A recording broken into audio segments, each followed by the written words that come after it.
here we go, guys. Oh my gosh, something hilarious happened today with RFK Jr. He announced that he had a surprise endorsement, okay, which is pretty phenomenal. And he released this video, and it is the funniest thing I've ever seen from the Kennedy campaign. And here we go, guys. Oh my gosh, something hilarious happened today with RFK Jr. He announced that he had a surprise endorsement, okay, which is pretty phenomenal. And he released this video, and it is the funniest thing I've ever seen from the Kennedy campaign. And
got a last try, huh? Name's Moreno.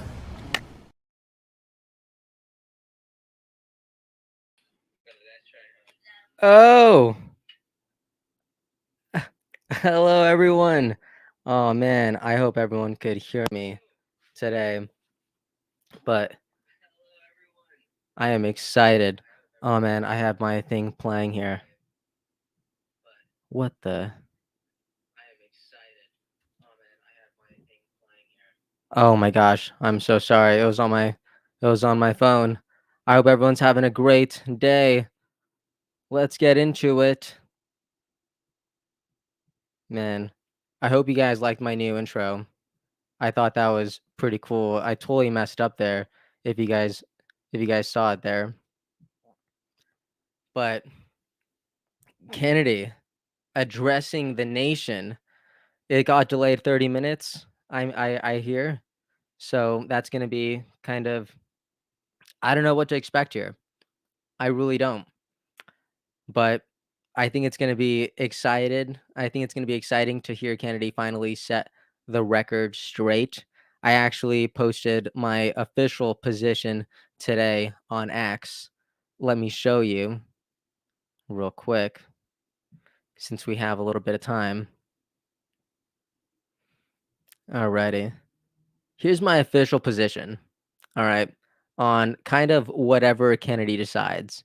All right. If he's in, I'm in. I've been saying this for a long time because these conversations about Kennedy dropping out, this isn't the first time we see them at all. Like this conversation has happened almost throughout the campaign. It does feel different this time. I'll be honest, it does feel different this time.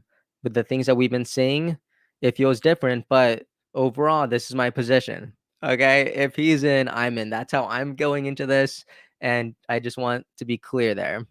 So, a couple of things that have happened since pretty much my last video. I don't know if you guys saw this, and we'll be monitoring to see when Kennedy actually goes live, right? We'll listen. We'll hear this.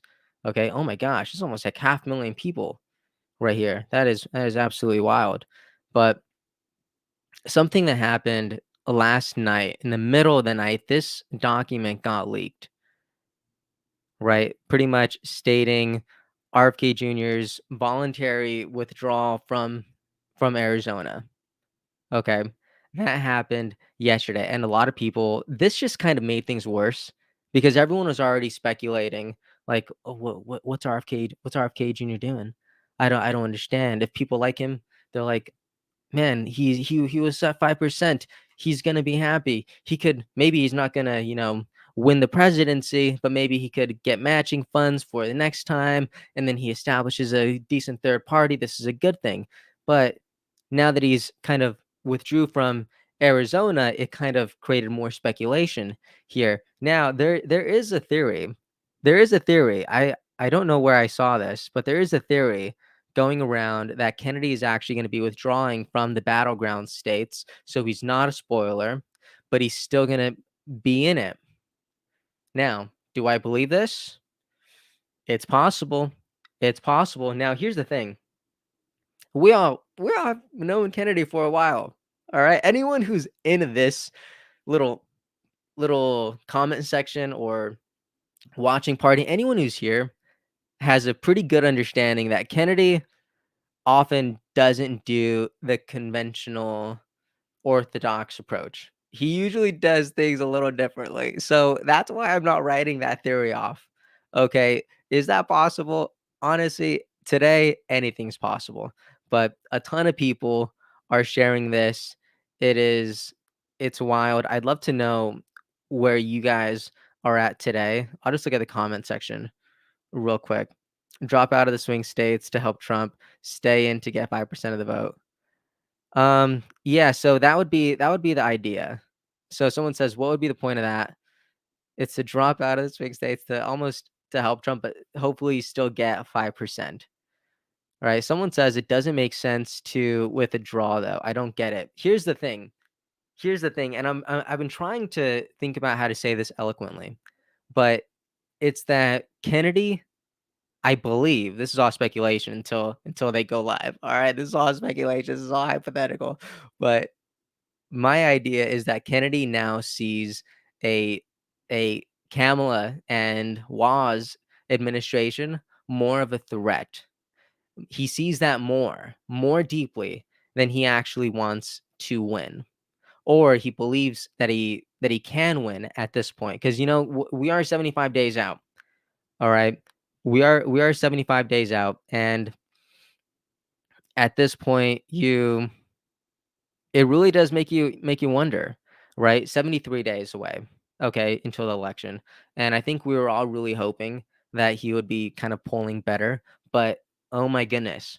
Guys, the Democratic Party has grabbed this campaign by its throat and stood on top of it and tried to suffocate it. That's what the Democratic Party has essentially done to Kennedy Shanahan, and it is so sad. It is so sad. If we actually had an election that was free and fair, I do not think things would have played out this way. But as of right now, they're in a really tough position. They really are. I'll also read this tweet by Rob Schneider really, really quick, just because we have some time. But yeah, Angela says, "Oh, interesting tactic from Canada. Also, 200 people here. Huge shout out.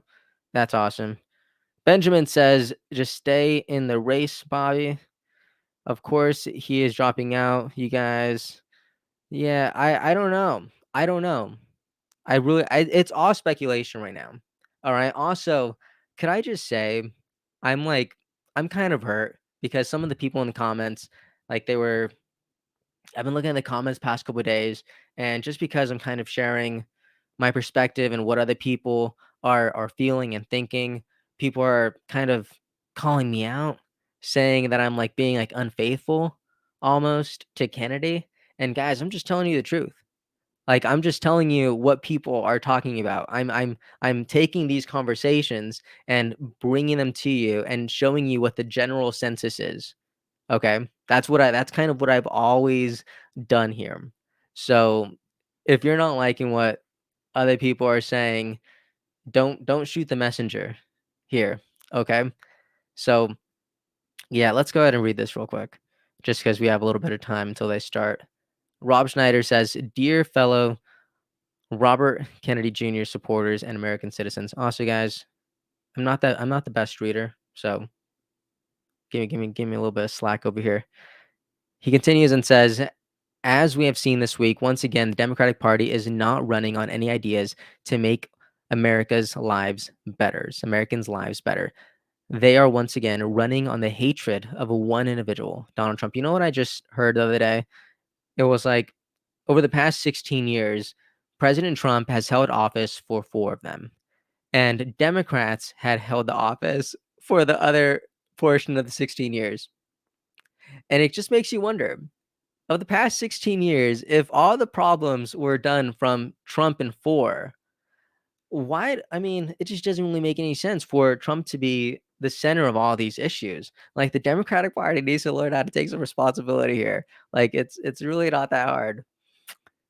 Okay.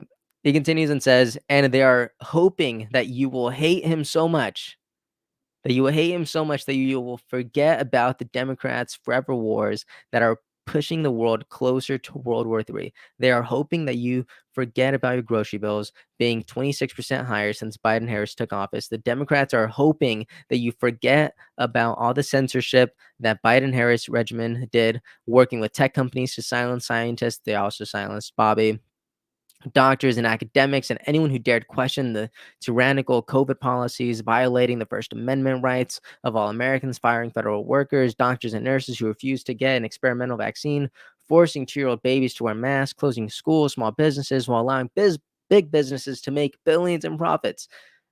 Kennedy talks about this a lot. How many billionaires were made during COVID? That answers your question. Putting girls and women at risk by allowing narcissistic men to invade their safe spaces and sports, putting can't say that here. Gender madness of child mutilation surgeries, puberty blockers. Okay, yeah, look at all this. I'm hoping YouTube doesn't do anything. But yeah, all of this is, I think this is all real. You can go ahead and read. I'll only show for a second.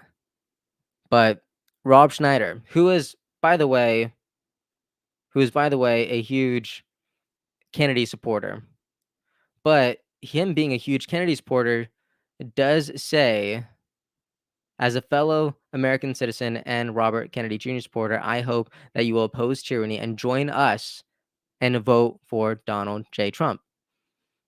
So I think that's interesting, right? It does seem that there's a census that today might go down in history as the day where one of the strongest third party movements decided to suspend due to how corrupt another political party is.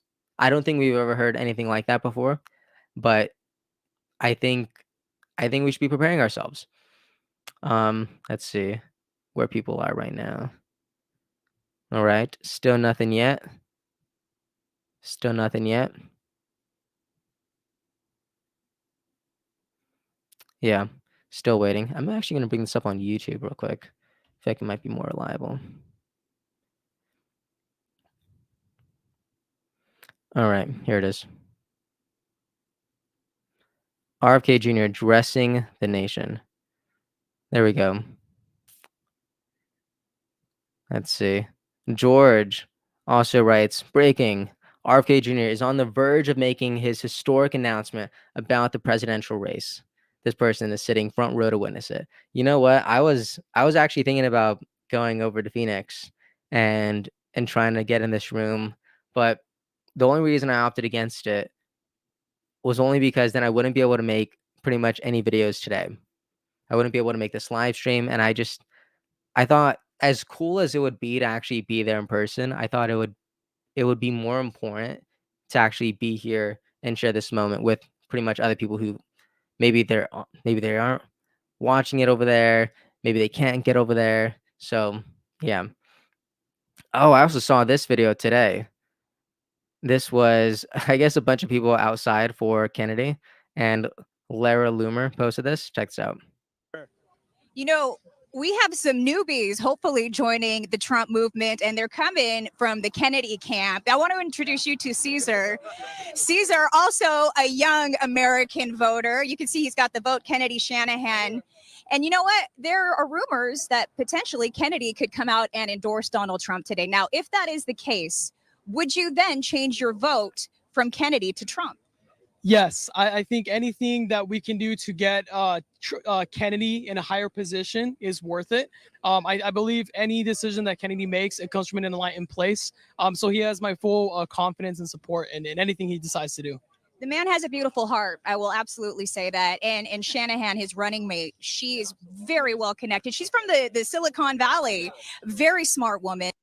So I'm wondering how many people here in this chat right now, right before Kennedy actually takes the stage, I'm wondering, would you consider supporting Trump if Kennedy were to actually pull in? I mean, if Kennedy were to actually pull out. Holly Ann, I didn't see the entire interview. I've just seen snippets of Shanahan pretty much talking about how they're kind of withholding their endorsement because they're waiting for Trump to acknowledge something about vaccines. So, yeah. Okay, a lot of people saying no. No, I would not.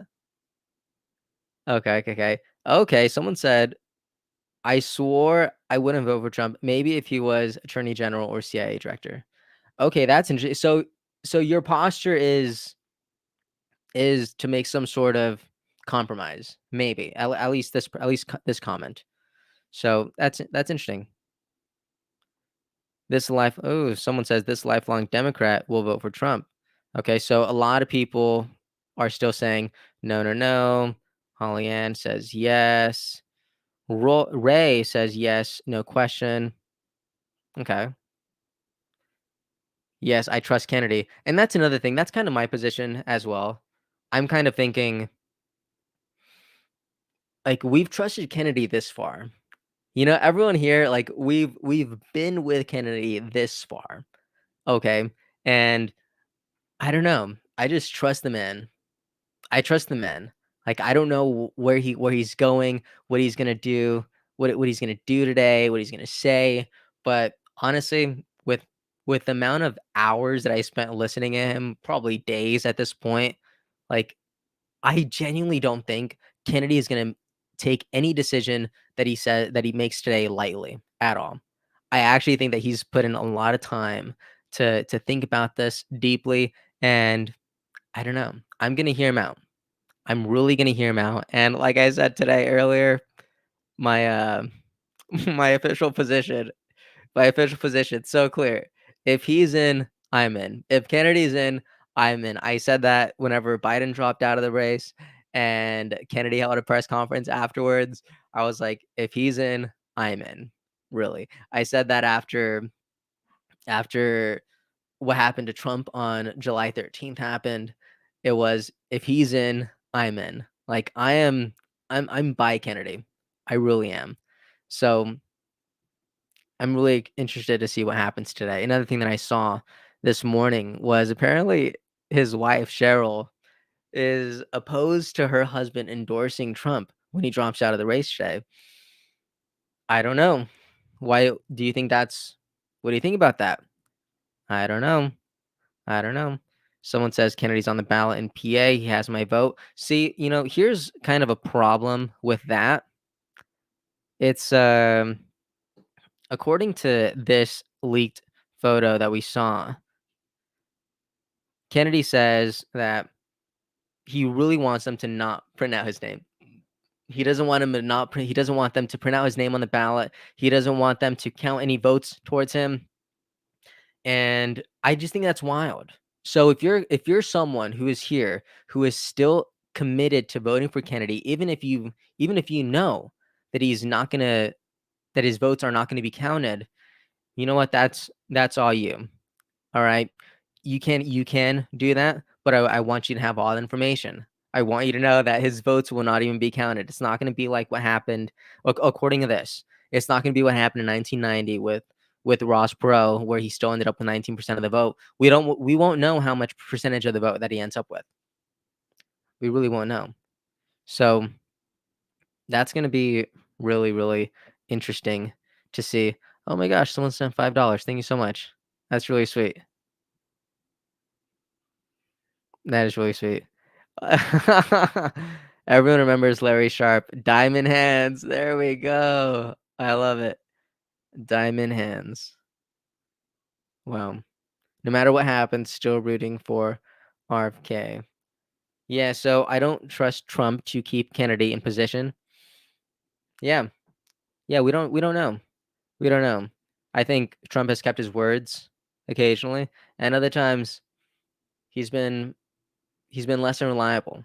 So if I were Kennedy and if I were kind of toying with this idea, I would make sure that our agreement is completely in writing and that I'm somewhat secure there. That's kind of what I'm thinking.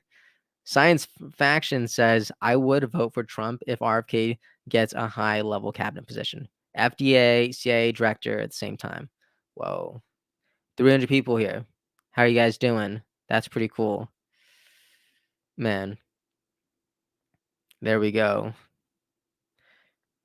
Wow, I'm just looking at your guys' comments here. I like the Larry Sharp advice. Yeah, I don't know. If RFK stands by that decision, you have to really consider that it is what he believes is best for us in the country. I agree. That's kind of how I'm going into this, because I think it's easy. It's so easy to say, you got to just stay in. You got to just stay in. But I don't know if you're saying that from kind of the best place, because I do think Kennedy and Shanahan, they both see Kamala as such a significant threat. And the problem is they've already, like, the Democratic Party has already won in this takeover of the Kennedy and Shanahan campaign. Right, they've corrupted it, they've poisoned it, they've done this from the inside, they've gotten them off of ballots, they've pinned judges against them, they've done all of this. And they've done all of that for what? For them to win? Like, what would be the what's good here? That they silence this campaign and that they still win, and then they could create more laws and reform to prevent any other third party from actually trying to do the same thing again. That'd be terrible. That'd be terrible. At least with Trump, he's come out and said, you know what, the two-party system is flawed. It's the only one we have, but it's flawed.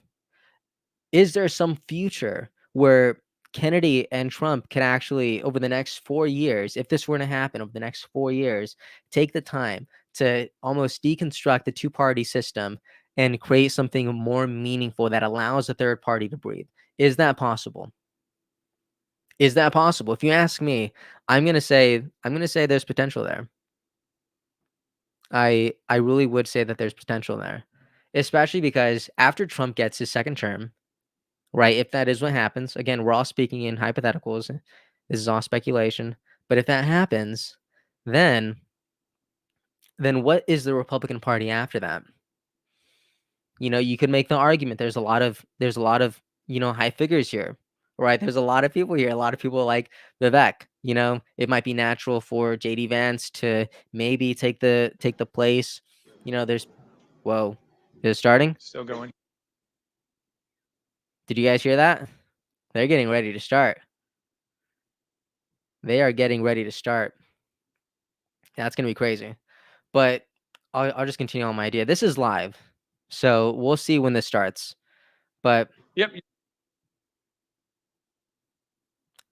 but whatever the Republican Party is after Trump, I don't know if it's going to be reflective of the Republican Party today, because Trump is essentially such a fierce head and direction of the Republican Party. So is there a world where after Trump's second administration, hypothetically, is there a world where a third party could actually breathe? If you ask me, I'd say that's probably likely. I would say that's probably likely. I'm gonna share this tab instead, just because I think this tab might be a little bit more reliable. Okay. All right, I'm gonna go back to the comments here. Someone says, "Yep, agreed. I trust Kennedy." There we go. Hey, J Star, thank you so much. Thank you. Thank you. Thanks, Adam, for all you've done in support of Kennedy. I really appreciate your channel.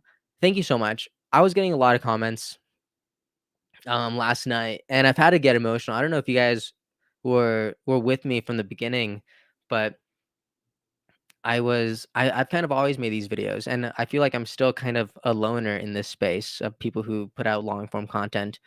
And a lot of people were like, "Oh my gosh, this guy's doubting Kennedy. I'm unsubscribing." And a ton of people were liking this, and I was just like, are you kidding me? I've worked so hard to put out so much content, specifically about Kennedy, because I believe in this candidate, because I believe in his future, because I feel like I'm in like we are in alignment, and I believe he's such a good expression of what this country needs right now. And I was seeing that comment that was like, "Oh my gosh, this guy doesn't believe in him," and I'm like, "Are you kidding me? Like, you don't get to say that to me."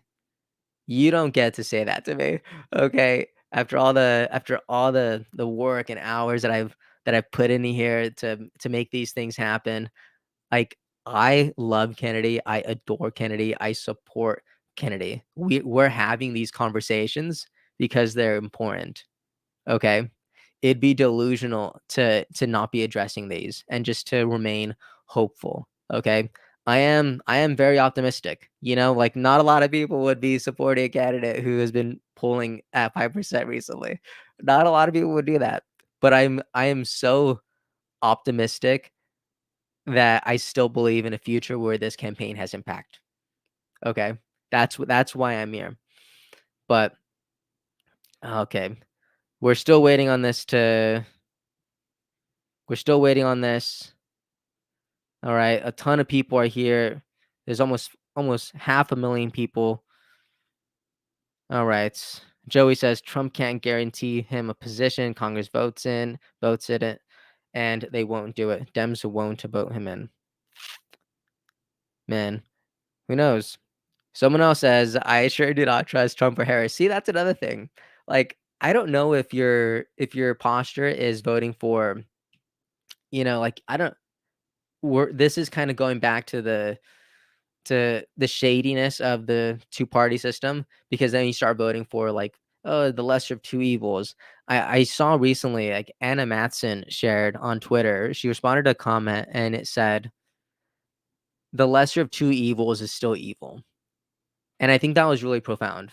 The lesser of two evils is still evil. And you know what? I would have to agree with that statement. But the first part of that also acknowledges that there is one that is more evil. Okay. And there is one that is a larger threat to our democracy. And I know that's kind of a funny sentence, but I would argue that that person is probably the one that no one voted for. Although it's the one that lost in the primary in 2020. So I don't know. I don't know. You have on one hand Kamala Harris, who has been pretty much Trojan horsed into this position, who essentially no one actually voted for her. And then you have someone like Trump, who he wasn't at the debates, right? He didn't show up. There was an entire slate of candidates. They actually had some sort of democracy there. And then even him not showing up made him more popular, and people still voted for him, and he's still the Republican nominee. So there's two different worlds that we see here today with the Republicans and the Democrats. So yeah, I think that's interesting. Frank, thank you so much. All the way with RFK means to just that, and this is part of the way. So cool. Thank you so much. Someone said, "Can't wait to laugh at you all." All right, that's strike one. All right, the disclaimer here said to be nice. All right. Okay, let's see. Seems a strategy from outer space. Sure. Oh, wow. Polymarket's odds of him endorsing Trump in August are at 91% right now. That's crazy. Polymarket's interesting. I wanna look more into it. That's interesting. The Wall Street reference. I still haven't seen that movie. All right, still looking at the comments here. There's a lot of them. I really gotta scroll down. Someone saying, please don't endorse Trump. I hear you. I hear you. Julie says, your channel will go higher after today. A shift is in front of us. Thank you so much, Julie. That means a lot to me. The Sunday Times. Oh, wow.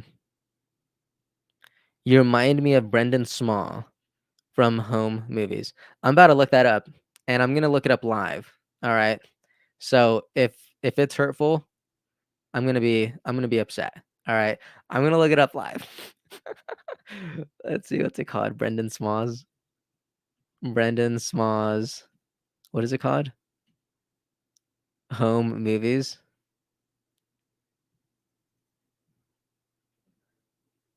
How dare you? That is so funny. Brendan Small. You are hilarious. You are funny. What even is Home Movies? I've never even heard of them before. All right, there. Enough of that. All right. Enough of that.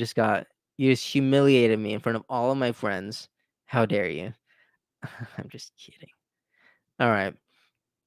I love laughing. Let's laugh, right? Because today we don't know what's gonna happen today. Right now, it's just us. We're chilling. Oh, this is so funny. I'm supposed to be working. I can't focus. Hey, I feel you. The anticipation is killing me. Wasn't this supposed to start 3 minutes ago? It was supposed to start at 11. They pushed it back to 11:30, and now, like, what is this?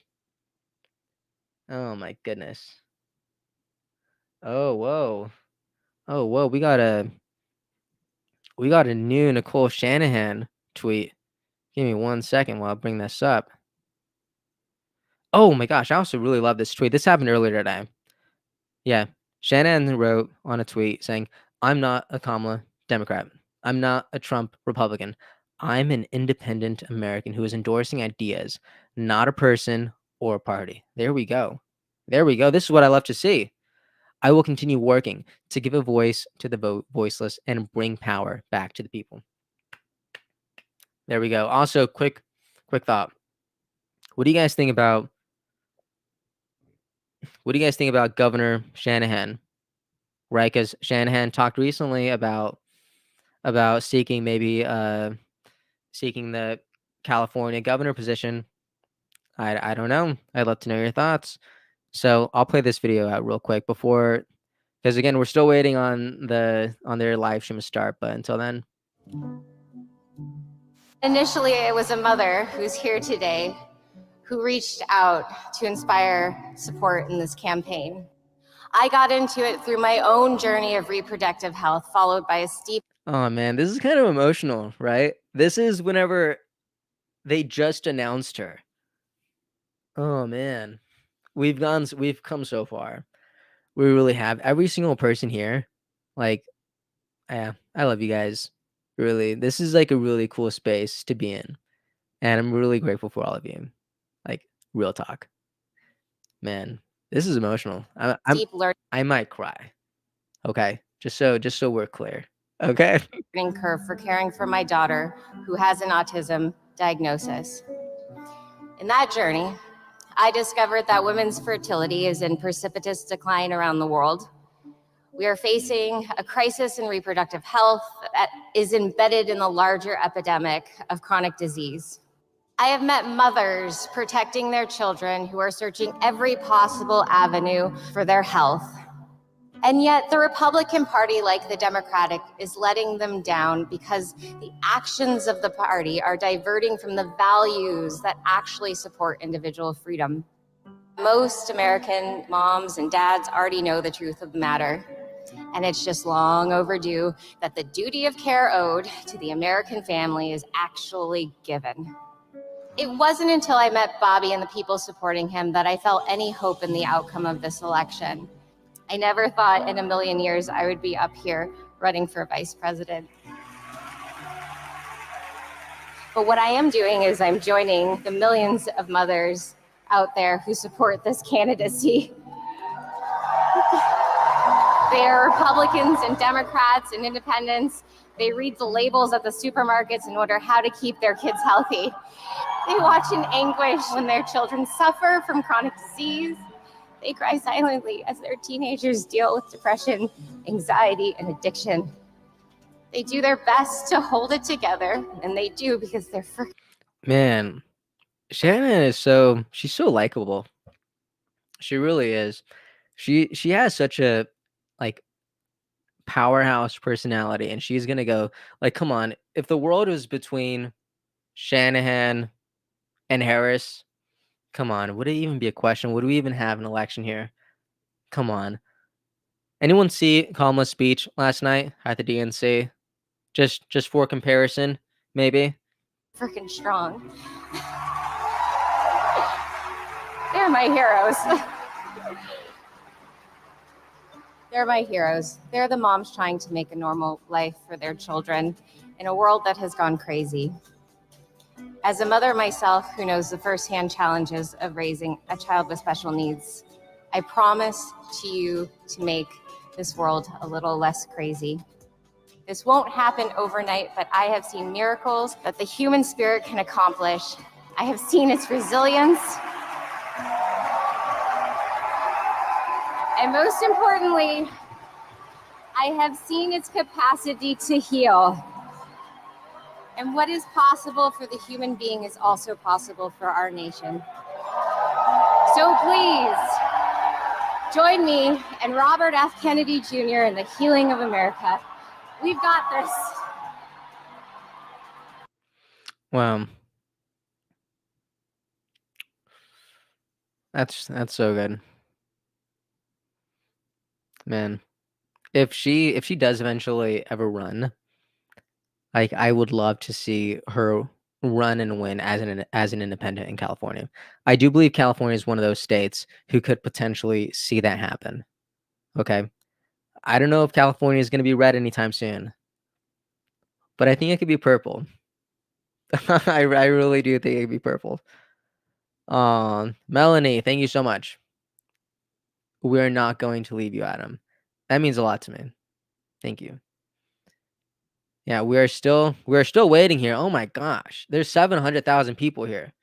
That is wild. Are you guys just waiting for 1,000,000 people to show up for you guys to go live?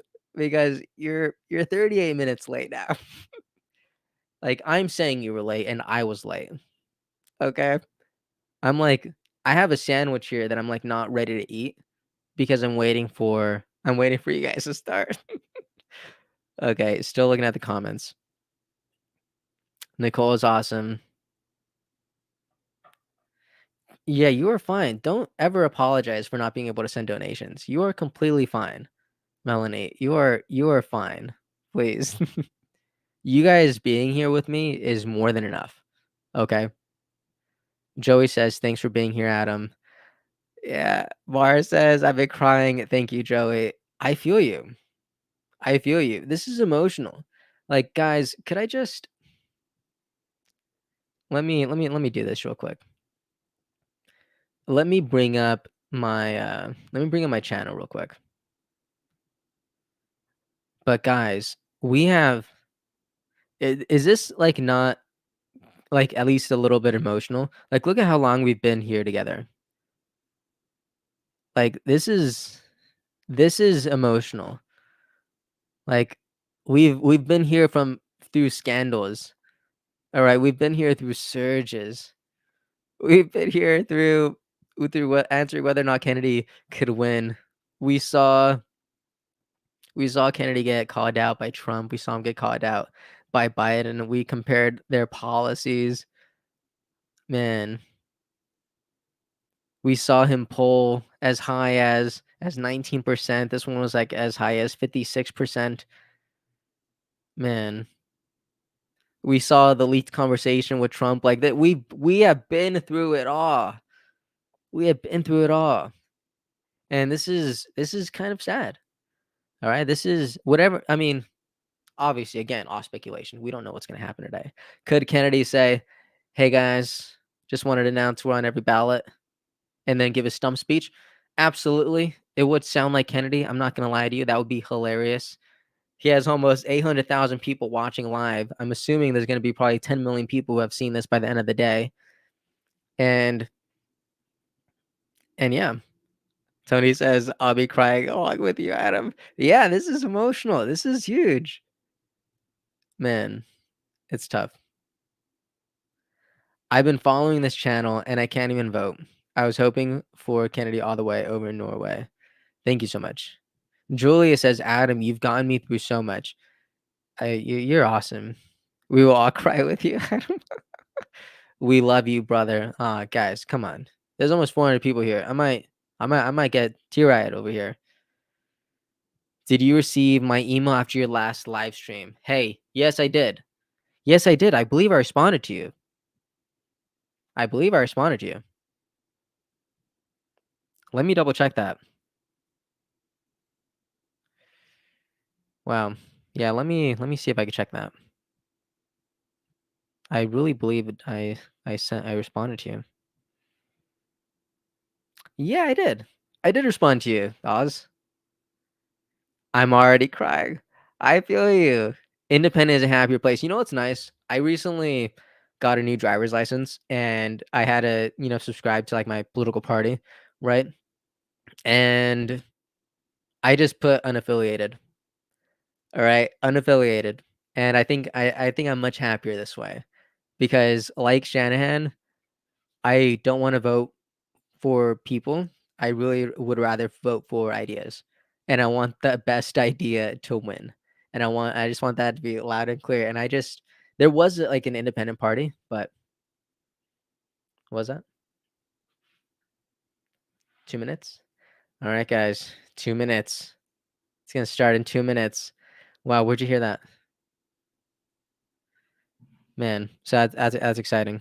My face is leaking. Oof.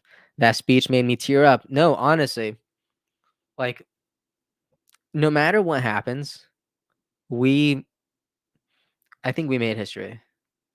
I really do. I think we proved that something profound can happen and that third parties are still relevant.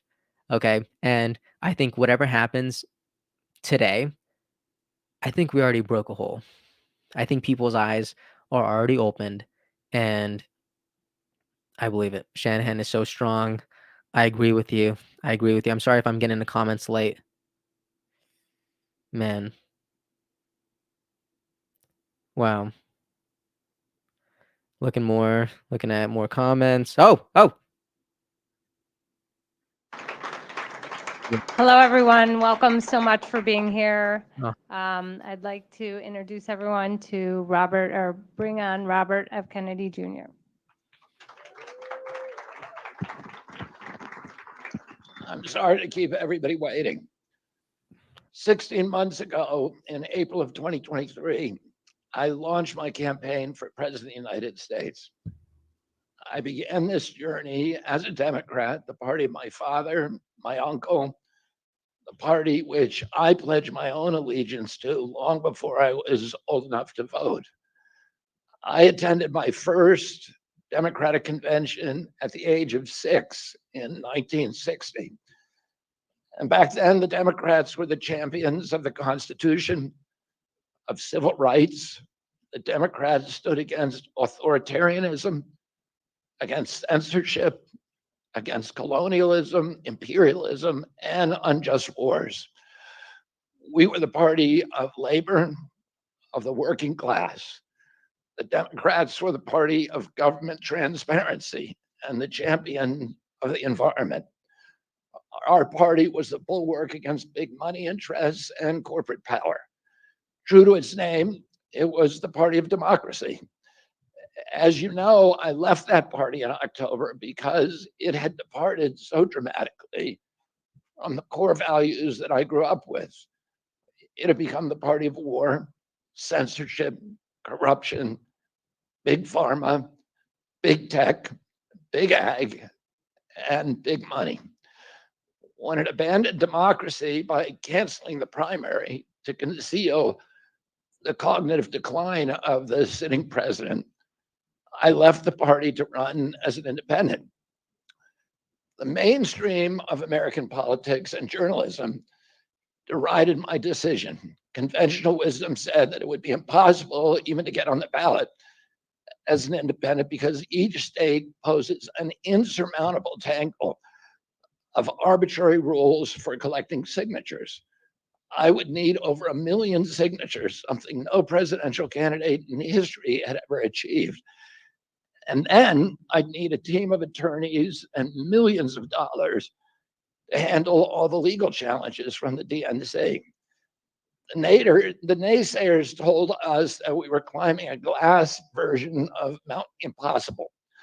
So the first thing I want to tell you is that we proved them wrong. We did it because beneath the radar of mainstream media organs, we inspired a massive independent political movement. More than 100,000 volunteers sprang into action, hopeful that they could reverse our nation's decline. Many worked 10-hour days, sometimes in blizzards and blazing heat. They sacrificed family time, personal commitments, and sleep month after month, energized by a shared vision of a nation healed of its divisions. They set up tables at churches and farmers markets. They canvassed door to door. In Utah and in New Hampshire, volunteers collected signatures in snowstorms, convincing each supporter to stop in the frigid cold, to take off their gloves, and to sign legibly. During a heat wave in Nevada, I met a tall, athletic volunteer who cheerfully told me that he had lost 25 pounds collecting signatures in 117-degree heat. To finance this effort, young Americans donated their lunch money, and senior citizens gave up part of their Social Security checks. Our 50-state organization collected those millions of signatures and more. No presidential campaign in American political history has ever done that. And so I want to thank all of those dedicated volunteers and congratulate the campaign staff who coordinated this enormous logistical feat. Your accomplishments were regarded as impossible. You carried me up that glass mountain. You pulled off a miracle. You achieved what all the pundits said could never be done. You have my deepest gratitude, and I'm never going to forget that, not just for what you did for my campaign, but for the sacrifices you made because you love our country. You showed everyone that democracy is still possible here. It continues to survive in the press and in the idealistic human energies that still thrive beneath the canvas of neglect and of official and institutional corruption. Today, I'm here to tell you that I will not allow your efforts to go to waste. I'm here to tell you that I will leverage your tremendous accomplishments to serve the ideals that we share, the ideals of peace, of prosperity, of freedom, of health, all the ideals that motivated my campaign. I'm here today to describe the path forward that you have opened with your commitment and with your hard labors. Now, in an honest system, I believe that I would have won the election. In a system like kind that my father and my uncles thrived in, a system with open debates, with fair primaries, with regularly scheduled debates, with fair primaries, and with a truly independent media untainted by government propaganda and censorship. In a system of nonpartisan courts and election boards, everything would be different. After all, the polls consistently showed me beating each of the other candidates, both in favorability and also in head-to-head matchups. But I'm sorry to say that while democracy may still be alive at the grassroots, it has become little more than a slogan for our political institutions, for our media, and for our government, and most sadly at all for me, the Democratic Party. In the name of saving democracy, the Democratic Party set itself to dismantling it, lacking confidence in its candidate, that its candidate could win in a fair election at the voting booth. The DNC waged continual legal warfare against both President Trump and myself. Each time that our volunteers turned in those towering boxes of signatures needed to get on the ballot, the DNC dragged us into court, state after state, attempting to erase their work and to subvert the will of the voters who had signed those petitions. It deployed DNC aligned judges to throw me and other candidates off the ballot and to throw President Trump in jail. It ran a sham primary that was rigged to prevent any serious challenge to President Biden. Then, when a predictably bungled debate performance precipitated the palace coup against President Biden, the same shadowy DNC operatives appointed his successor, also without an election. They installed a candidate who was so unpopular with voters that she dropped out in 2020 without winning a single delegate. My uncle and my father both relished debate. They prided themselves on their capacity to go toe to toe with any opponent in the battle over ideas. They would be astonished to learn of a Democratic Party presidential nominee who, like Vice President Harris, has not appeared in a single interview or an unscripted encounter with voters for 35 days. This is profoundly undemocratic. How are people to choose when they don't know whom they are choosing? And how can this look to the rest of the world? My father and my uncle were always conscious of America's image abroad because of our nation's role as the template for democracy, the role model for democratic processes, and the leader of the free world. Instead of showing us her substance and character, the DNC and its media organs engineered a surge of popularity for Vice President Harris based upon, well, nothing. No policies, no interviews, no debates, only smoke and mirrors and balloons in a highly produced Chicago circus. There in Chicago, a string of Democratic speakers mentioned Donald Trump 147 times just on the first day. Oh, who needs a policy when you have Trump to hate? In contrast, at the RNC convention, President Biden was mentioned only twice in 4 days. I do interviews every day. Many of you have interviewed me. Anybody who asks gets to interview me. Some days I do as many as 10. President Trump, who actually was nominated and won an election, also does interviews daily. How did the Democratic Party choose a candidate that has never done an interview or debate during the entire election cycle? We know the answers. They did it by weaponizing the government agencies. They did it by abandoning democracy. They did it by suing the opposition and by disenfranchising American voters. What most alarms me isn't how the Democratic Party conducts its internal affairs or runs its candidates. What alarms me is the resort to censorship and media control and the weaponization of the federal agencies. When a US president colludes with or outright coerces media companies to censor political speech, it's an attack on our most sacred right of free expression. And that's the very right upon which all of our other constitutional rights rest. President Biden mocked Vladimir Putin's 88% landslide in the Russian elections, observing that Putin and his party controlled the Russian press and that Putin prevented serious opponents from appearing on the ballot. But here in America, the DNC also prevented opponents from appearing on the ballot. And our television networks exposed themselves as Democratic Party organs over the course of more than a year in a campaign where my poll numbers reached at times in the high 20s.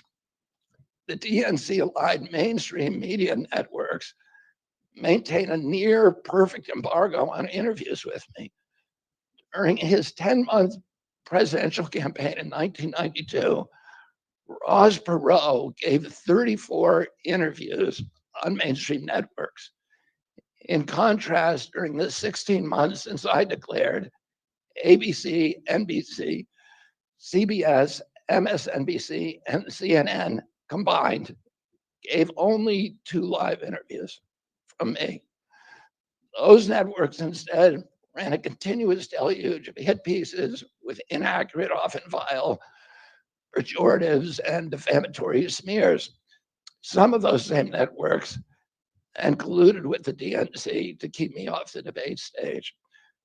Representatives of those networks are in this room right now, and I'll just take a moment to ask you to consider the many ways that your institutions have abdicated this really sacred responsibility, the duty of a free press to safeguard democracy and to challenge always the party in power.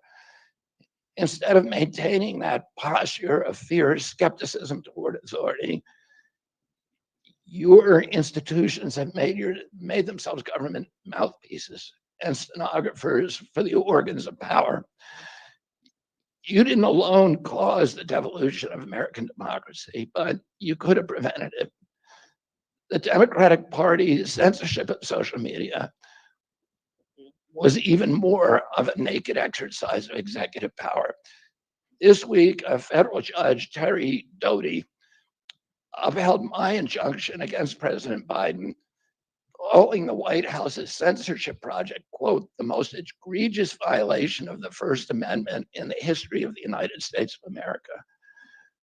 Doty's previous 155-page decision details how just 37 hours after he took the oath of office, swearing to uphold the Constitution, President Biden and his White House opened up a portal and then invited the CIA, the FBI, CISA, which is a censorship agency, it's the center of the censorship industrial complex, DHS, the IRS, and other agencies to censor me and other political dissidents on social media.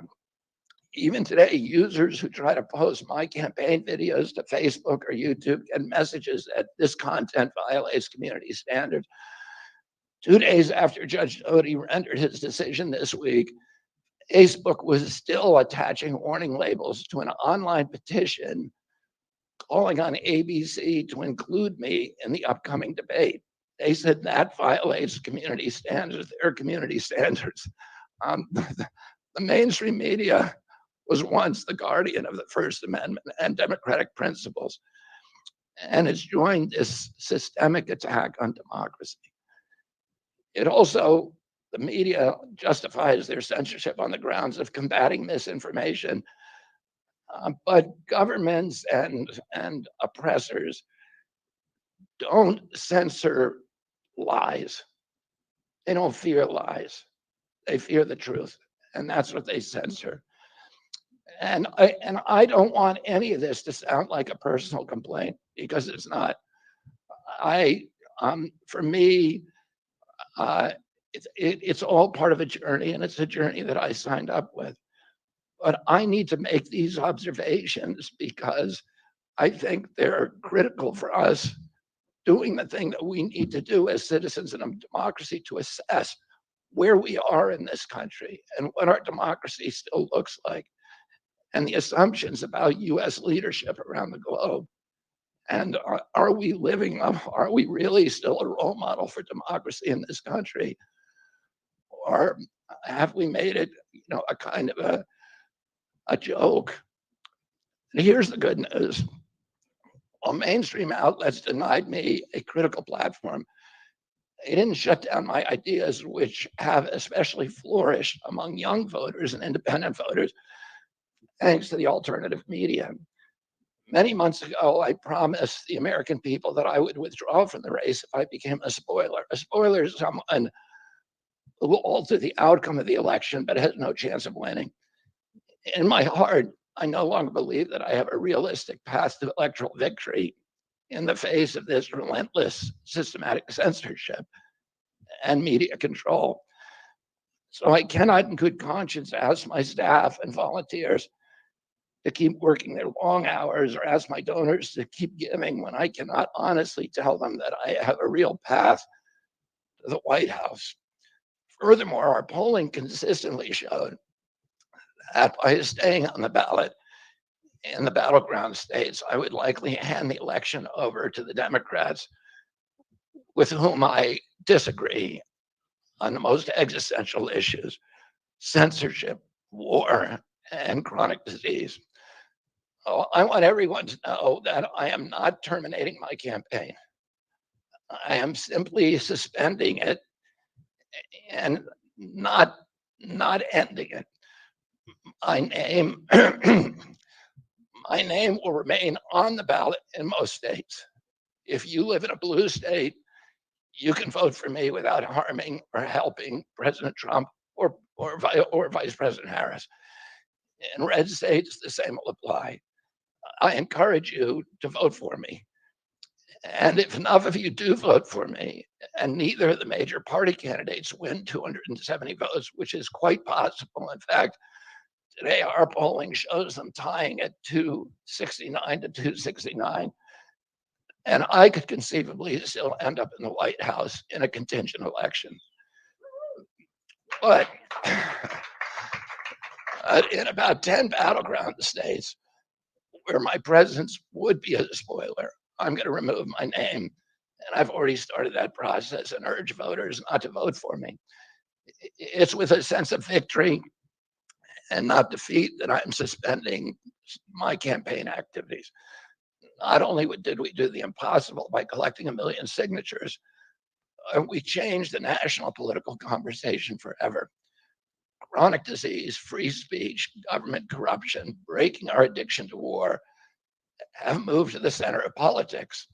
I can say to all who have worked so hard the last year and a half, thank you for a job well done. 3 great causes drove me to enter this race in the first place, primarily. And these are the principal causes that persuaded me to leave the Democratic Party and, and run as an independent. And now to throw my support to President Trump. The causes were free speech, a war in Ukraine, and the war on our children. I've already described some of my personal experiences and struggles with the government's censorship industrial complex. I want to say a word about the Ukraine war. The military industrial complex has provided us with a familiar comic book justification, like they do on every war, that this one is a noble effort to stop a supervillain, Vladimir Putin, invading the Ukraine and then to thwart his Hitler-like march across Europe. In fact, tiny Ukraine is a proxy in a geopolitical struggle initiated by the ambitions of the US neocons or American global hegemony. I'm not excusing Putin for invading Ukraine. He had other options. But the war is Russia's predictable response to the reckless neocon project of extending NATO to encircle Russia, a hostile act. The credulous media rarely explain to Americans that we unilaterally walked away from 2 intermediate nuclear weapons treaties with Russia and then put nuclear-ready Aegis missile systems in Romania and Poland. This is a hostile act. And that the Biden White House repeatedly spurned Russia's offer to settle this war peacefully. The Ukraine war began in 2014 when US agencies overthrew the democratically elected government of Ukraine and installed a hand-picked pro-Western government that launched a deadly civil war against ethnic Russians in Ukraine. In 2019, America walked away from a peace treaty, the Minsk Agreement, that had been negotiated between Russia and Ukraine by European nations. And then in April of 2022, we wanted the war. In April of 2022, President Biden sent Boris Johnson to Ukraine to force President Zelensky to tear up a peace agreement that he and the Russians had already signed, and the Russians were withdrawing troops from Kiev and Donbass and Lugansk. And that peace agreement would have brought peace to the region and would have allowed Donbass and Lugansk to remain part of Ukraine. President Biden stated that month that his objective in the war was regime change in Russia. His Defense Secretary, Lloyd Austin, simultaneously explained that America's purpose in the war was to exhaust the Russian army, to degrade its capacity to fight anywhere else in the world. These objectives, of course, have nothing to do with what they were telling Americans about protecting Ukraine's sovereignty. Ukraine is a victim in this war, and it's a victim of the West. Since then, of Russia and both Russia and the West. Since then, we have, since tearing up that agreement, forcing Zelensky to tear up the agreement, we've squandered the flower of Ukrainian youth, as many as 600,000 Ukrainian kids and over 100,000 Russian kids, all of whom we should be mourning, have died, and the Ukraine's infrastructure is destroyed. The war has been a disaster for our country as well. We squandered nearly $200 billion already, and these are badly needed dollars in our communities, suffering communities all over our country.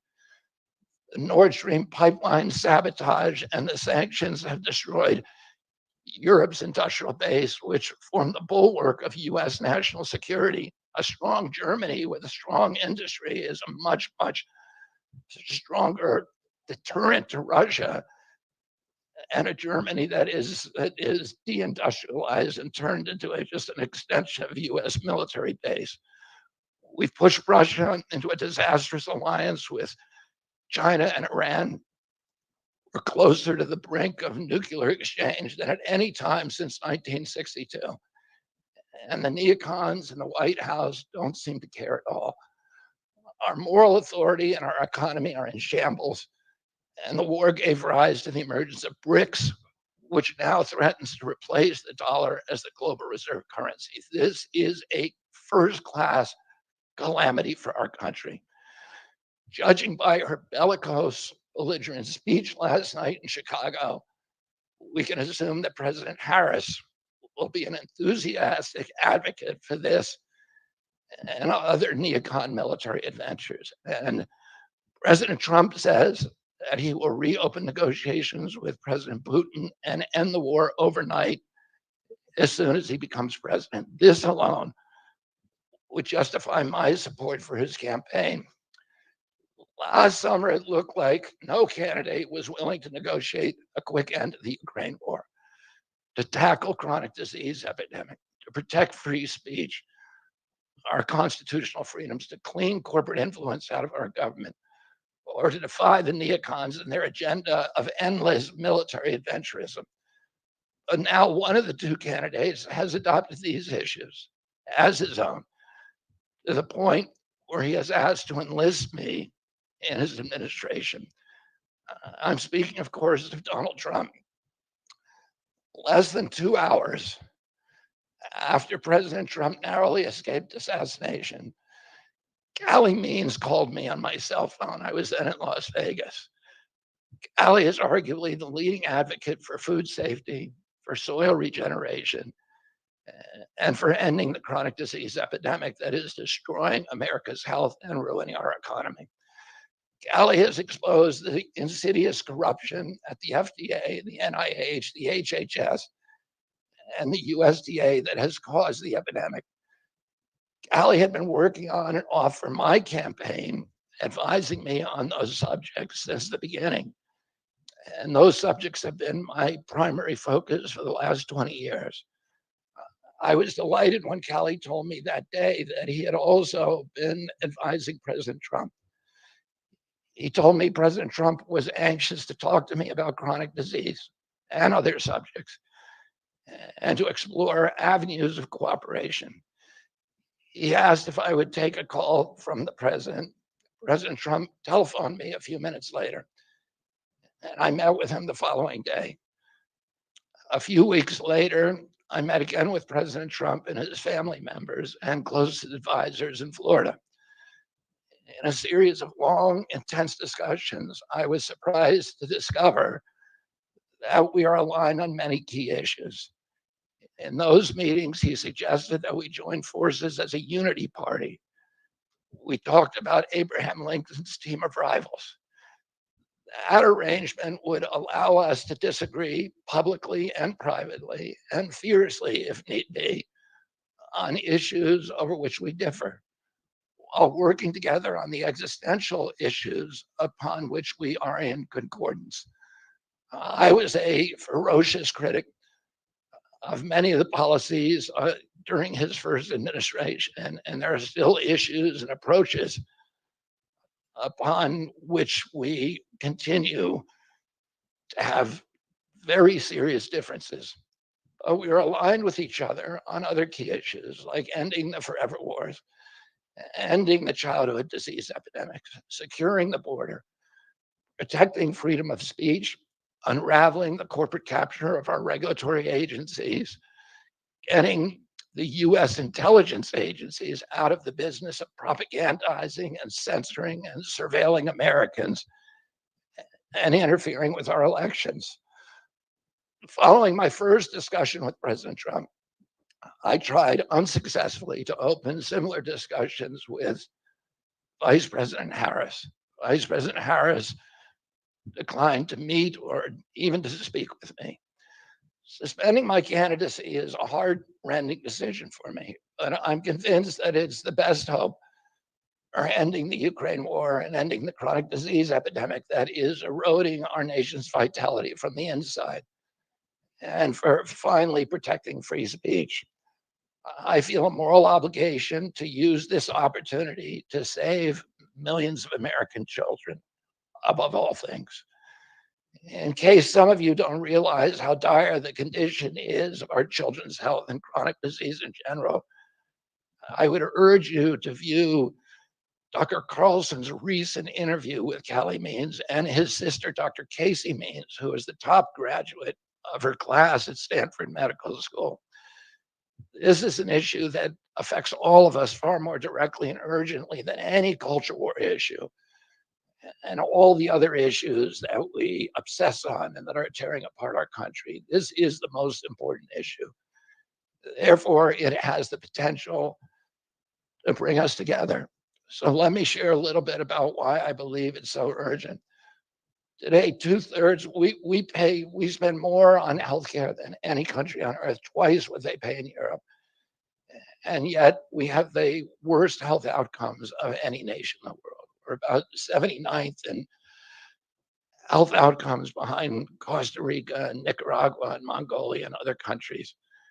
Nobody has a chronic disease burden like we have. And during the COVID epidemic, we had the highest body count of any country in the world. We had 16% of the COVID deaths, and we only have 4.2% of the world's population. And CDC says that's because we are the sickest people on earth. We have the highest chronic disease rate on earth. And the average American who died from COVID had 3.8 chronic diseases. So these were people who had immune system collapse, who had mitochondrial dysfunction. And no other country has anything like this. 2/3 of American adults and children suffer from chronic health issues. 50 years ago, that number was less than 1%. So we've gone from 1% to 66%. In America, 74% of Americans are now overweight or obese, and 50% of our children. 120 years ago, when somebody was obese, they were sent to the circus. There were case reports done about them. Obesity was almost unknown. In Japan, the childhood obesity rate is 3% compared to 50% here. Half of Americans have prediabetes or type 2 diabetes. When my uncle was president, I was a boy. Juvenile diabetes was effectively non-existent. A typical pediatrician would see one case of diabetes during his entire career, a 40 or 50-year career. Today, 1 out of every 3 kids who walks through his office door is diabetic or pre-diabetic. And the mitochondrial disorder that caused diabetes also causing Alzheimer's, which is now classified as diabetes. And it's costing this country more than our military budget every year. There's been an explosion of neurological illnesses that I never saw as a kid: ADD, ADHD, speech delay, language delay, Tourette's syndrome, narcolepsy, ASD, Asperger's, autism. In the year 2000, the autism rate was 1 in 1,500. Now, autism rates in kids are 1 in 36, according to CDC nationally. Nobody's talking about this. 1 in every 22 kids in California has autism. And this is a crisis that 77% of our kids are too disabled to serve in the United States military. What is happening to our country? And why isn't this in the headlines every single day?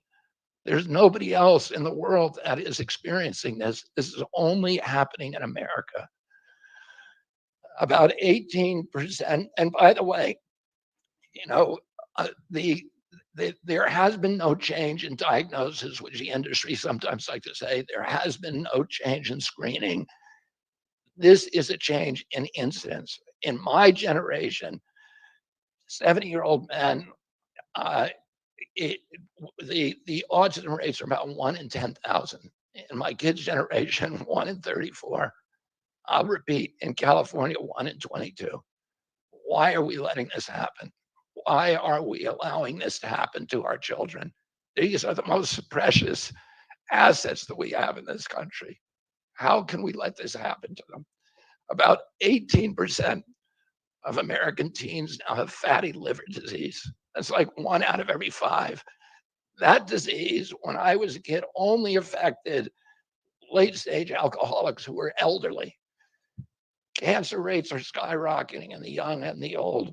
Young adult cancers are up 79%.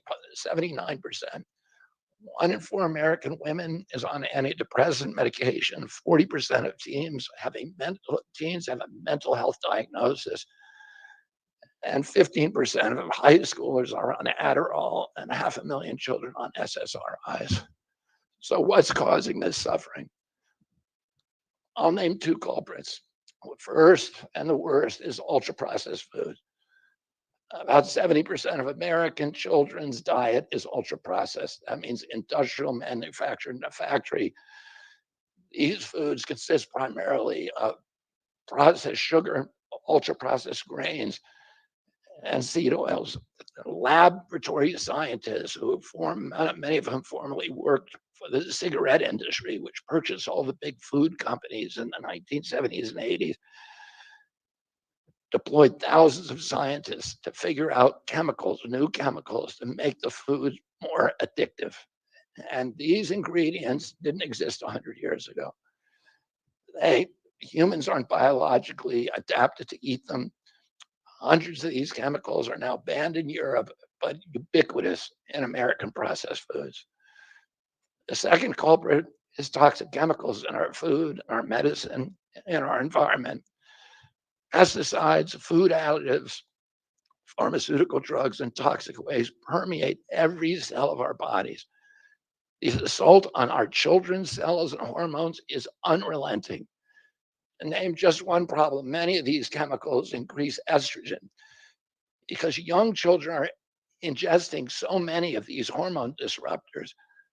America's puberty rate is now occurring at age 10 to 13, which is 6 years earlier than girls were reaching puberty in 1900. Our country has the earliest puberty rates of any continent on the earth. And no, this isn't because of better nutrition. This is not normal. Breast cancer is also estrogen driven, and it now strikes 1 in 8 women. We are mass poisoning all of our children and our adults.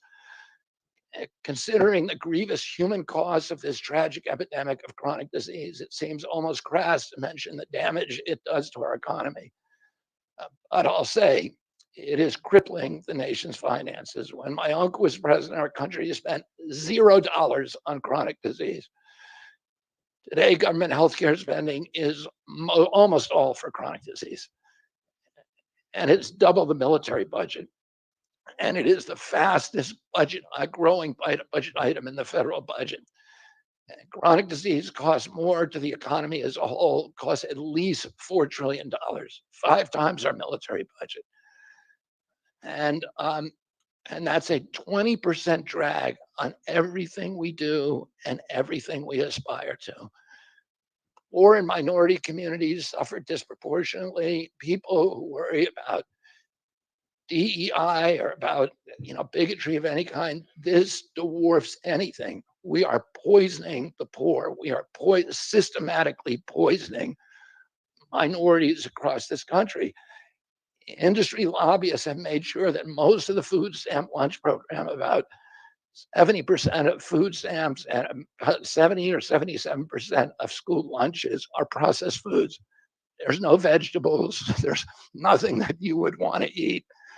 We are just poisoning the poor citizens, and that's why they have the highest chronic disease burden of anybody, any demographic in our country, and the highest in the world. The same food industry lobbied to make sure that nearly all agricultural subsidies go to commodity crops that are the feedstock of processed food industry. These policies are destroying small farms and they're destroying our soils.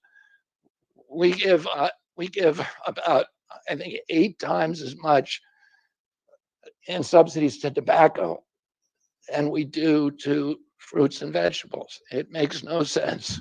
If we want a healthy country, the good news is that we can change all this. We can change it very, very quickly. America can get healthy again. To do that, we need to do 3 things. First, we need to root out the corruption in our health agencies. Second, we need to change incentives in our healthcare system. And third, we need to inspire Americans to get healthy again. 80% of NIH grants go to people who have conflicts of interest. These are the people, virtually everybody who says, Joe Biden just appointed a new panel to NIH to decide the food recommendations. And they're all people who are from the industry. They're all people who are from the processed food companies. They're deciding what Americans, here is healthy. And the recommendations on the food pyramid and what goes to our school lunch programs, what go to the program, the Swiss program, the food stamp programs. They're all corrupted and conflicted individuals. These agencies, the FDA, USDA, and CDC, all of them are controlled by giant for-profit corporations. 75% of the FDA's funding doesn't come from taxpayer, it comes from pharma.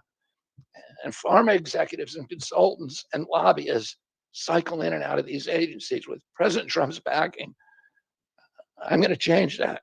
We're going to staff these agencies with honest scientists and doctors who are free from industry funding. We're going to make sure the decisions of consumers, doctors, and patients are informed by unbiased science. A sick child is the best thing for the pharmaceutical industry. When American children or adults get sick with a chronic condition, they're put on medication for their entire life. Imagine what will happen when Medicare starts paying for Ozempic, which costs $1,500 a month, and it's being recommended for children as young as 6, all for a condition, obesity, that is completely preventable and barely even existed 100 years ago. And 74% of Americans are obese. The cost, if all of them took their Ozempic prescription, is $3 trillion a year. This is a drug that is made by Novo Nordisk, the biggest company in Europe. It's a Danish company, and the Danish government does not recommend it. It recommends change in diet to treat obesity and exercise. And in our country, the recommendation now is for Ozempic to children at age 6. Novo Nordisk, the biggest company in Europe, and virtually its entire value is based upon its projections of what it's going to sell, of the Ozempic it's going to sell to America. And we have the food lobbyists have a bill in front of Congress today that is backed by the White House, backed by Vice President Harris and President Biden, to allow this to happen. This $3 trillion cost that is going to bankrupt our country. For a fraction of that amount, we could buy organic food for every American family, 3 meals a day, and eliminate diabetes altogether. We're going to bring healthy food back to school lunches. We're going to stop subsidizing the worst foods with our agricultural subsidies. We're going to get toxic chemicals out of our food. We're going to reform the entire food system. And for that, we need new leadership in Washington. Because unfortunately, both the Democrats and the Republican parties are in cahoots with the big food producers, big pharma and big ag, which are among the DNC's major donors.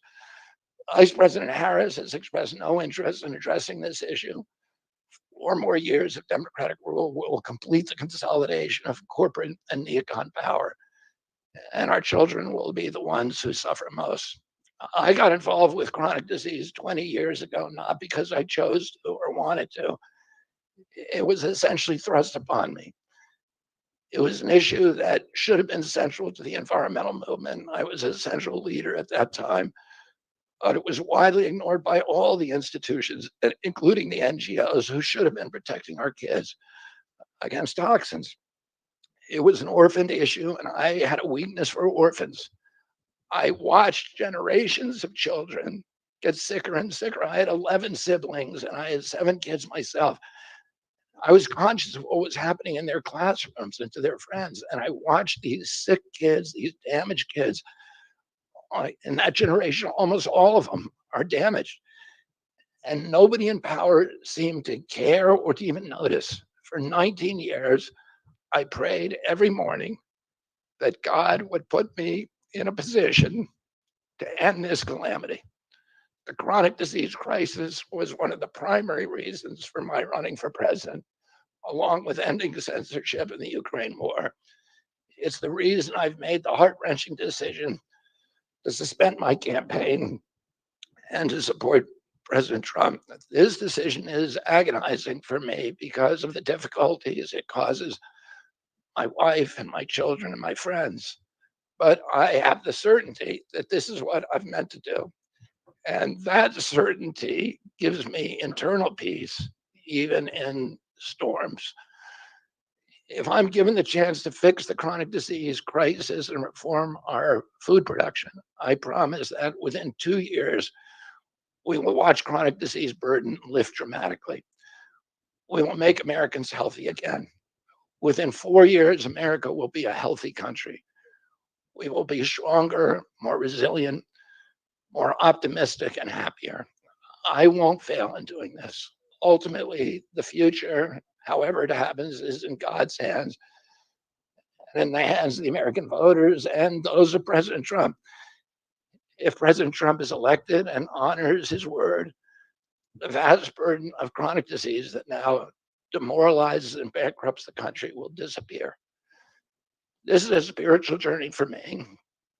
I reached my decision through deep prayer, through hard-nosed logic, and I asked myself, what choices must I make to maximize my chances to save America's children and restore national health? I felt that if I refused this opportunity, I would not be able to look myself in the mirror, knowing that I could have saved lives of countless children and reversed this country's chronic disease epidemic. I'm 70 years old. I may have a decade to be effective. I can't imagine that President Harris would allow me or anyone to solve these dire problems. After 8 years of President Harris, any opportunity for me to fix the problem will be out of my reach forever. President Trump has told me that he wants this to be his legacy. I'm choosing to believe that this time he will follow through. His son, his biggest donors, his closest friends, and all support this objective. My joining the Trump campaign will be a difficult sacrifice for my wife and children, but worthwhile if there's even a small chance of saving these kids. Ultimately, the only thing that will save our country and our children is if we choose to love our kids more than we hate each other. That's why I launched my campaign to unify America. My dad and uncle made such an enduring mark on the character of our nation, not so much because of any particular policies that they promoted, but because they were able to inspire profound love for our country and to fortify our sense of ourselves as a national community held together by ideals. They were able to put their love into the intentions and hearts of ordinary Americans and to unify a national populist movement of Americans, Blacks and whites, Hispanics, urban and rural Americans. They inspired affection and love and high hopes and a culture of kindness that continue to radiate among Americans from their memory. That's the spirit on which I ran my campaign and that I intend to bring into the campaign of President Trump. Instead of vitriol and polarization, I will appeal to the values that unite us, the goals that we could achieve if only we weren't at each other's throats. The most unifying theme for all Americans is that we all love our children. If we all unite around that issue now, we can finally give them the protection, the health, and the future that they deserve. Thank you all very much.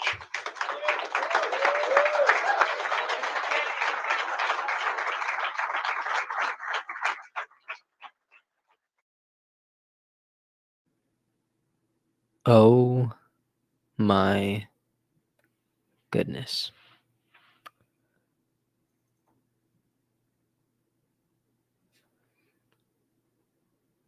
Wow.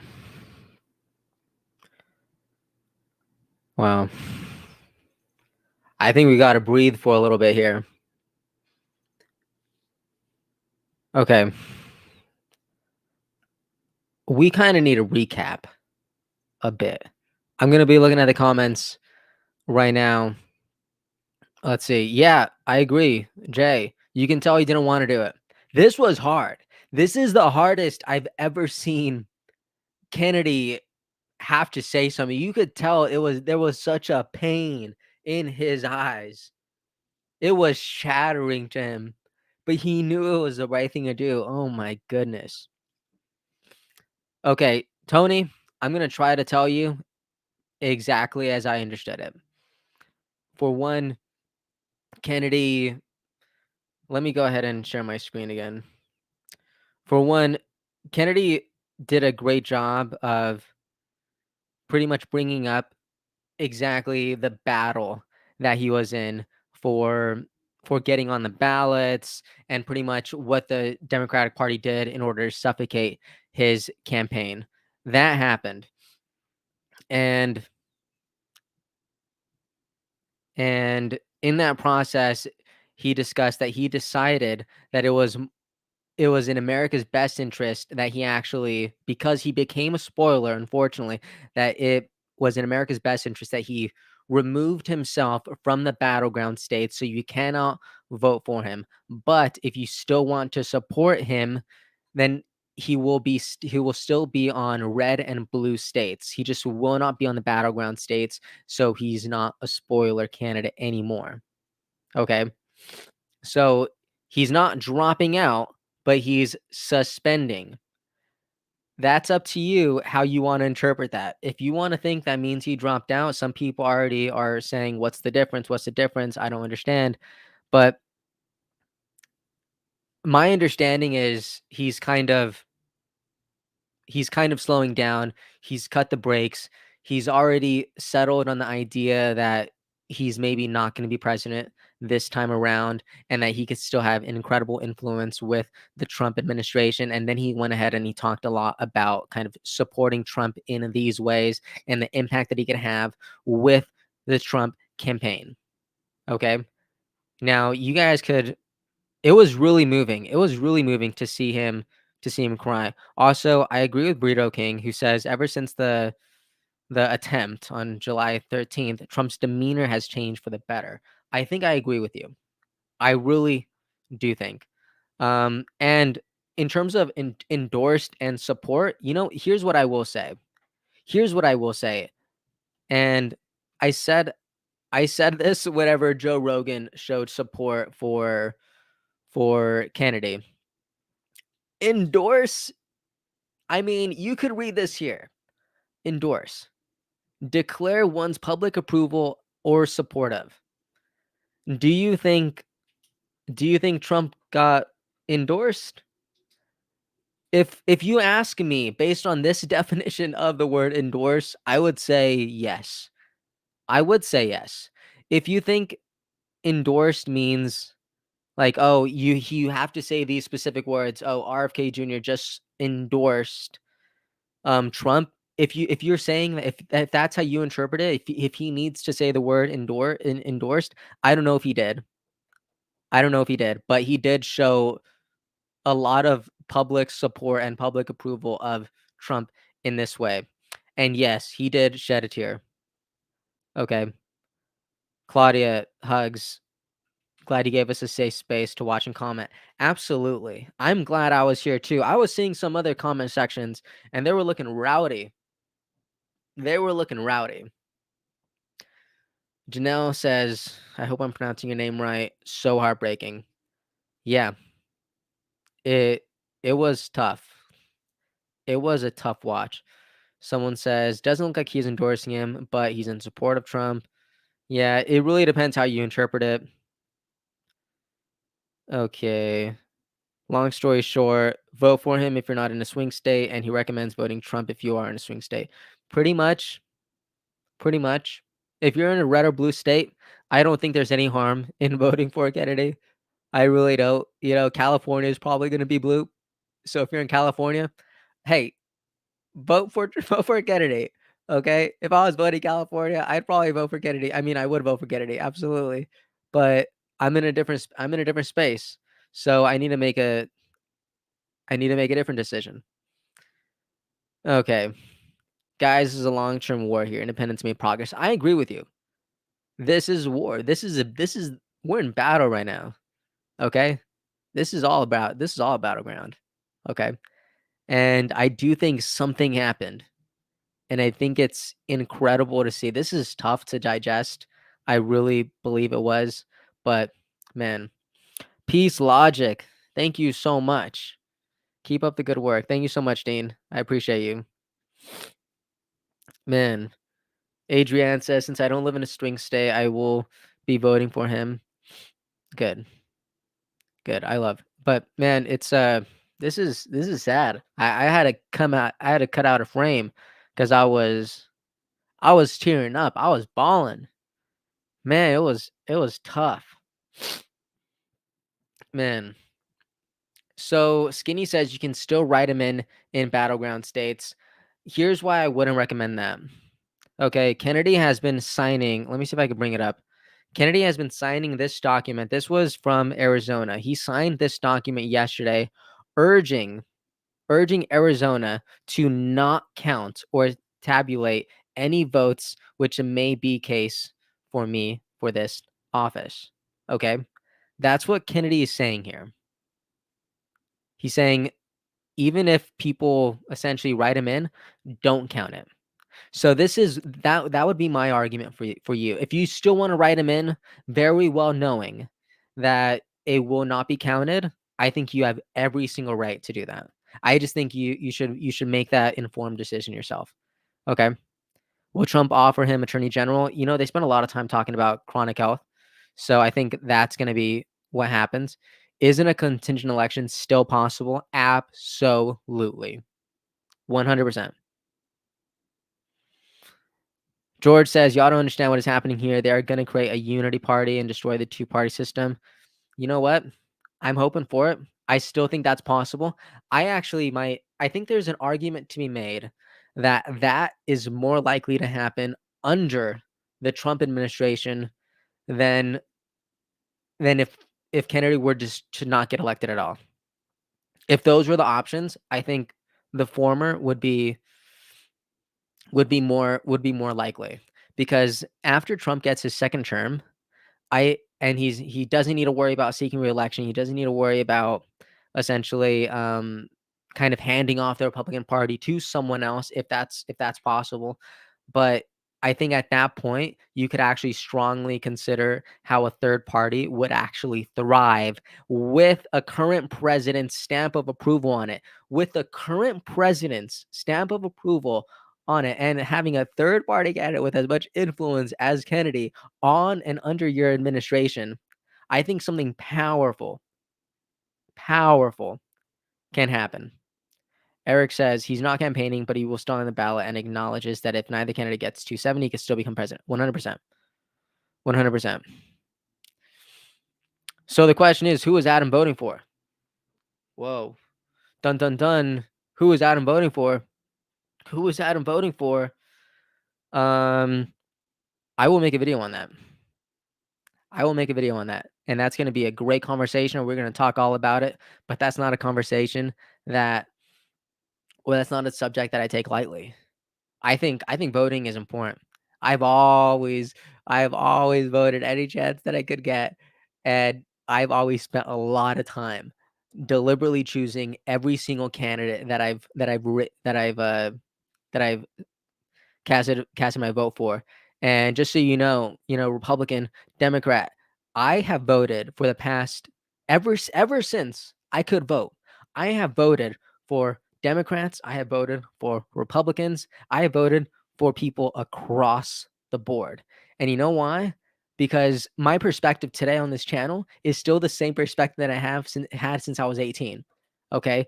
Whenever I was electing people for public office in my little tiny town in California, I was watching the local debates, and I didn't go in with any sort of bias.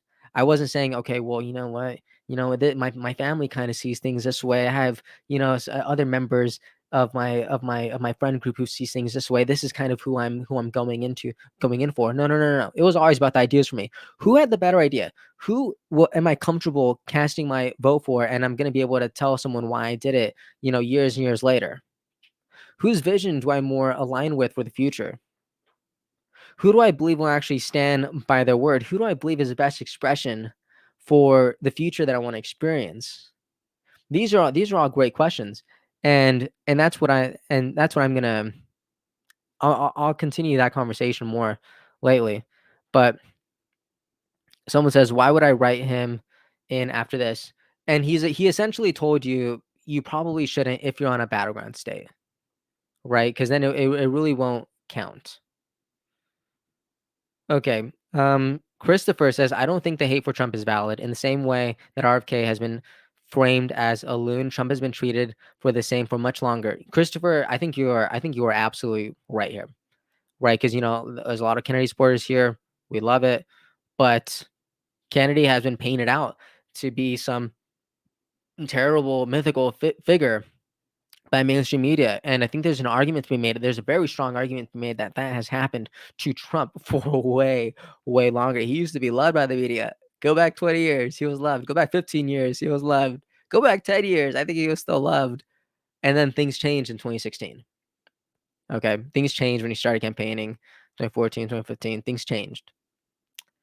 And in the same way that Kennedy has been made out to be, this figure, I think so has Trump. Like I'll watch like an actual Trump rally, and it'll be great. Trump is gonna be smart. He's gonna be eloquent. He's gonna be sharp. And then there's gonna be one moment where he takes a breather, right? And he just steps back from the microphone for a little bit.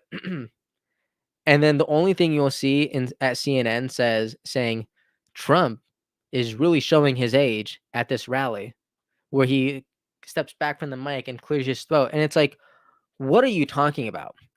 You are so irresponsible as a media powerhouse to look at something that happened for 1.5 seconds and define an entire event by that. I say this all the time. Having a bad moment doesn't make you a bad person. All right? I'm gonna say it again. Having a bad moment doesn't make you a bad person.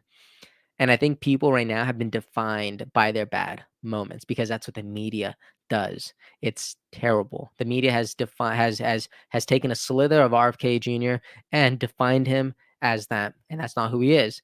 And I think there's an argument to be made that happened with Trump as well. So, okay, I'm gonna keep scrolling through comments.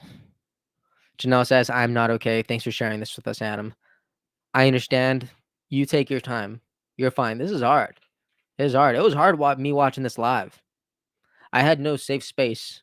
You know, I had to go out of frame. But I agree with you, Joe. He's not done by any means. There we go. Oz says, as long as Bobby's able to have influence to accomplish some of his major goals, that's all that matters to me. I would make that argument, Oz. So Hazel says, so is he still in? So to recap, Kennedy is suspending his campaign. Okay. He is not quote unquote dropping out, but there's an argument to be made that he might be backing up. He's slowing down. He's lowering his temperature, and he has thrown his support for Trump in key issues. And he was urging people to support Trump and vote for him if they were in battleground states. But if you're not in a battleground state, because he's already taken his name off of battleground states, he's going, you can still vote for him in red or blue states. Right. And doing that will help establish a third party, like a We the People party in the future, right? It'll be established, and also it still creates hope for a contingent election if possible. But he is stepping back from the battleground states. Okay. Alrighty. Ray says, Christopher Lope, you are spot on, my man. All right, scrolling. I'm sorry I missed things. Live, thank you so much. How do you think Georgia is going to turn? That's tough. I think right now, I think it's probably going to go to Harris. That would be my guess right now. Anything can happen. But it does seem that people there generally like Harris more than Trump. Alrighty. Still voting Kennedy in blue, New Mexico. Do it. Do it. We love New Mexico over here. We love it. Enclave says tough, but I support his decision. The issue of chronic disease is the biggest issue facing our country without a doubt. I know Bobby is an honest, smart man, and I trust his intuition. I love it. Wow. Nothing has changed unless you accept defeat. I would recommend you to watch the whole thing, because it does seem that Kennedy's position is, I don't think it's in a position of defeat. I would never say that. I would never say that. That is not my interpretation. I see this as a victory. Okay. It might not have been the victory that you were hoping for, but I do see this as a victory. And I see this especially as a victory for RFK Jr. If he is able to do the things that he said he was going to do with the Trump administration, I think this is going to be a historic administration. And I think we're going to look back on this decades to come that something radical happened in the 2024 election. That's what I believe. Carol says he could win Utah. You're not wrong. A lot of people there don't like Trump. I pray for a continuing election. It's all possible. Trump is part of the swamp. Maybe past Trump was. All right. Well, we don't know. I do think the Trump we're seeing today is a different Trump. All right. Isaiah, have a great day. Have a great day. Today is your birthday. Happy birthday, Heather. I hope you have a great day. Wow. Right decision. He did it for the country. I agree. Scrolling a bit. I'm sorry. Greatest speech ever. I agree. It really was a great speech. Didn't see that coming, to be honest. It was a tough thing to watch. As pissed as I am, I love him. I love it. Wow. What state are you in? I'll tell you this. I am in a battleground state. So I got a tough decision to make over here. Um, yeah. Let's see. I wonder why you're so late. Oh, you're watching it? Okay. Or you're watching it from the beginning. Hey, Live Laugh Lucas. Thank you so much. Yeah, you totally got it. I live here and people are so blinded by the headlines. I try to convert, but it's so hard. Are you going to cover more unbiased reporting closer to November? You know what? This is what I'll say. Thank you so much for the $10. That's absolutely amazing. I will say this, and I want to be, I really hope, like, clearly, I think what's going to happen is Kennedy's going to, I don't know how many more Kennedy videos there will be in the future. Um, just because Kennedy is suspending his campaign and we don't know what's going to happen. So here's my hope for kind of the future. My hope is that I could continue making videos, and I could grow the base, from primarily RFK Jr. supporters, and I could have more of these conversations about people, about other people. Right, because this is my hope for the future. My hope for the future is that I could ideally make content about Harris. I can make content about Trump. I can make content about different kinds of candidates, even people who are running for local office, maybe state office, maybe Congress. Like, I would love that. In an ideal world, that is my goal. I would love to have more conversations like what we saw with Larry Sharp. Right, like I would absolutely love to have more of these videos, right? To me, this video was a huge win, and I'm really excited about it. If you guys haven't seen it, I think it's a great video to watch, even after what happened. I'm wearing the same clothes. That's so funny. I don't have a lot of clothes. Okay, I like what I like, and I just wear what I like. By the way, but I in an ideal world, I'm able to have more of these conversations with different types of people who are talented and smart and who maybe I don't see the world the same way as them, but I'd love to still talk to them. Okay, Drem, a contingent election means that no candidate, not like no candidate receives 270 electoral votes. Okay, means no candidate receives 270. And if you don't get 270, you can't win. Right? You need 270 to win. Okay? You need 270 to win. And if no candidate gets 270, then a contingent election happens. And then in January, the new House that's been elected from November will all pretty much get in a room, and each state will cast a vote on who they want to be president. All right. And it'll say Harris, Trump, Kennedy. Okay. So contingent election pretty much means that if no one if there's if it's not clear from the popular vote and the electoral college vote, if it's not clear, if there's not a clear 270 winner, then there's going to be a contingent election, and then the House of Representatives, Congress, they will decide who is president. So that's even more important. Like, who are you going to vote for? Who are you going to vote for to represent you in your district? Right? The people that you vote for in your state will matter in terms of a contingent election. Well, they always matter, but yeah.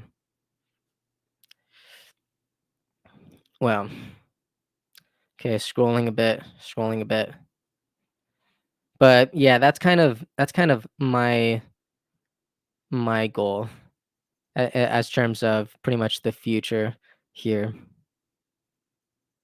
Substance over ego. RFK Jr. might be able to evoke the change inside. I agree with you. Yeah, LA, you're right. Sick of our children being sick. Kennedy can make a difference. I completely hear you, and I agree with you. Wow.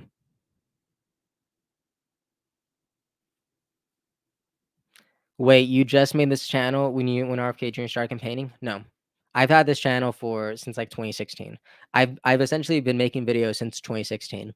But whenever I started covering politics and I started to get a little bit more interested in Kennedy and kind of throwing my support that way, I started ramping up those videos more. So yeah. That's so funny. You mean you're not suspending? No, no, no, no, no. Oh, Janelle, thank you so much. Thank you so much. All right. Scrolling, scrolling, scrolling. Whoa, Skinny, thank you so much. Kennedy just showed us what to do. Vote your conscience. Thank you, Adam. That really means a lot to me. Thank you. Wow, Melody, thank you so much. $10. That's awesome. And thank you so much for the 20, Skinny. Like that is, you guys are so kind. Really. That is so sweet. Your goals for your channel were wound great. And I look forward to your future offerings. Thank you so much. Thank you so much. I know more of my Kennedy videos do well, and I just hope I could keep having these conversations across other candidates. So that would be my hope. I probably won't make videos like other people who talk about Harris and talk about Trump. I feel like they come in from not the most honest place. So I hope that I could do things differently, do what I did here for Kennedy, and still have these conversations with other people. I would love it. I would love to have Nicole Shanahan on, by the way. I messaged her, haven't gotten a response, but man, how great would it be to have Shanahan on here? I would love that so much. Wow. Hey, Oz, thank you so much. When Bobby talks, it reminds me of the final speech by Charlie Chaplin. If you look it up, you know what? I'll look it up right now. And maybe we could play it. How long is it? Charlie Chaplin. Charlie Chaplin. Final speech. Wait, you know what? I won't play it just because I think I'll get copyrighted. I'm sorry. But I will watch it. Okay, you have my word. You have my word. Daniel, thank you for your coverage. More people for people to more angry at RFK than the Dems that cheated them out of a change at really changing the state. Sometimes I think like, am I dyslexic? But I think this was written a little a little strangely, but I appreciate you. Thank you so much. We the people need to change ballot access laws. You know what? I agree with you. And I think that could happen in this next Trump administration, especially with Kennedy on board. I'm telling you. It is the it is only in unity that we find our greatest strength. There we go. I love it. Thanks for providing a place for actual civil discourse. Thank you so much, Gabe. KG, I appreciate you so much. Mark, do you want me to tell you? I don't know where you're watching it, but Kennedy suspended his campaign. He's not dropping out, although he has dropped out of battleground states. You can still vote for him, but he recommended you to not vote for him if you're in a battleground state, and he's thrown his support to Trump. It's questionable if he endorsed him, but I kind of think he did. Yeah. Yes to Nicole on your show, right? Right? I would love it. Wow. Okay, I'm still scrolling. I never liked Nicole. What? Why are you saying that? I like Nicole. Why not? Oh man. Well, this was great. You guys think I should? You guys want this to keep going, or should I kind of pump the brakes? Should I start? Should I make another? Should I make another video? What do you guys think? Wow. Oh, hey, look at this. Wow. So Cheryl Hines just posted this. The decision has been made to suspend my husband's, Robert Kennedy Jr.'s presidency, and I'd like to extend a sincere, deeply heartfelt thank you to every single person who has worked so tirelessly and lovingly on his campaign. They have accomplished feats that were said to be impossible. They have gathered over 1 million signatures, more than any candidate in history, and have achieved ballot access across the country despite the roadblocks and lawsuits that have been brought against them for the sole purpose of keeping Bobby off of the ballots so no one would even have the opportunity to vote for him. Absolutely. And you know what else? Aside from getting the opportunity to vote for him, the media has done such a great job of silencing him that a lot of people don't even know that a Kennedy is running. It's crazy. She continues and says, I deeply respect the decision that Bobby made to run on the principle of unity. Over the last year and a half, I have met extraordinary people from all parties, Democrats, Republicans, and independents. It's been my experience that the vast majority of all parties are truly good people who want the best for our country and for each other. It has been an eye-opening, transformative, enduring experience. Either I'm a baby or she this must have been so emotional for her to type. If I was typing this, I would have teared up. I would have bawled like a baby if I were the one typing all that. Really. That is tough. Wow. Oh, look at this. Bryce says, "Of course I'm in a swing state, which means RFK will not be on my ballot this November. So he wants me to vote for Trump in Michigan. I don't know what I'm gonna do, but I'm jealous of a non-swing state voter." That's funny. It's a burden. It's a burden to it's a burden to be in a to be in a swing state. Wow. Well, all right. I am gonna continue. I'm gonna continue looking at maybe there's if I can find something else. Oh wow, look at this person. Chase says, "I spent months thinking RFK Jr. was a CIA plant because his campaign manages former CIA. I thought the whole reason he ran was to split the vote and usher in the Democratic candidate. It now appears his entire race was for the purpose of gaining enough influence to ensure Trump victory against the deep state." Uh, I don't know if I agree with this. I don't know if I agree with this. Wow. Alrighty. Oh, hey, Rob Schneider. We just talked about him. Rob says, "Thank you, Robert Kennedy, for your love of country. It has been my great honor to support you, and thank you for supporting Donald Trump for president. You're right. The Democrats fear the truth. That's why they censor and spy on Americans. You have been a champion of free speech, ending chronic disease of our nation's children, and ending the war of human carnage in Ukraine. The captured government agencies and the continuing poisoning of our food must end. May God bless you, my friend. Love, Robbie." That's so kind. That's so kind. Wow. Well, I think that's gonna be a wrap today. If you guys wanna have any other questions, go for it. I'll be here for a little bit longer. Julia, you've been here since the beginning. Huge shout out to you. You are awesome. Julia says, "The one time you guys are jealous of those stuck at NY." That's funny, huh? Yeah, I agree with you. Well, is California a swing state? California is the opposite of swing state. California is the opposite of a swing state. California is blue no matter who. Right? That is California. Yeah. Swing states are like Nevada, Philadelphia. Man, Joe Stein, the only rational choice. Maybe we'll talk a little bit about Joe Stein here. That might be interesting. Cali will always be blue. You know, I don't know. I don't know if it'll always be blue. Maybe Shanahan's the person that makes it purple. I mean, that's not impossible.